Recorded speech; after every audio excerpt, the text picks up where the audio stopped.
కూర్చోండి, కార్యక్రమాన్ని చూడండి అనేటువంటి మాట మీతో మనవి చేస్తూ, ఏళ్ల తరబడి ఎదురు చూసినటువంటి ఒకానొక విశేషానికి ఫలితంగా సమాజ చలనాలకు దర్పణల్లా ఒక సత్య దీక్షతోటి, సత్యానుశీలనతోటి ఒక దివ్య స్వప్నం అలా టీవీలో కనపడితే చాలు, ఒక్కసారి మనం ఎన్నుకున్నటువంటి నేతలు అలా కనపడితే చాలు, జనమంతా తమ యొక్క చేతుల్లో ఉన్నటువంటి ఆ వివిధ పతాకాలతోటి అద్భుతమైనటువంటి రీతిలో అనుభూతి చెందుతూ స్వాగతం చెప్తూ ఉన్నారు.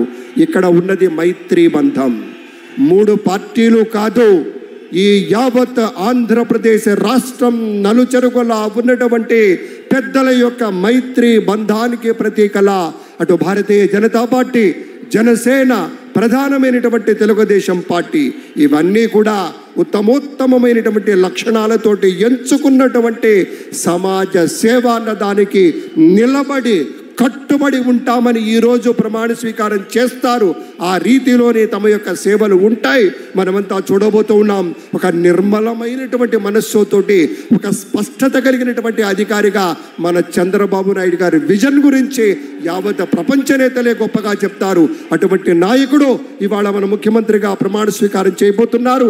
ఈ ఎడమ వైపు ఉన్నటువంటి పెద్దలంతా కూడాను మంత్రులుగా ప్రమాణ స్వీకారం చేయబోతున్నారు అనేటువంటి మాటను కూడా మీతో పంచుకుంటూ ఉన్నాం. అందరూ ఒకసారి గట్టిగా చప్పట్లు కొడదామా?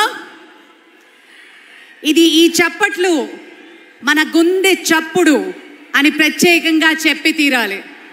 ప్రత్యక్షంగా వీక్షిస్తున్న వారు, పరోక్షంగా ప్రపంచ వ్యాప్తంగా ఈ కార్యక్రమాన్ని వీక్షిస్తున్న ప్రతి తెలుగు వారికి మన గుండె చప్పుడు వినే విధంగా, వినిపించే విధంగా కొడదాం. ఏది ఒకసారి గట్టిగా చెప్పండి. జై శ్రీ చంద్రబాబు నాయుడు, జై శ్రీ పవన్ కళ్యాణ్, జై శ్రీ నరేంద్ర మోదీ. అద్భుత అద్భుత.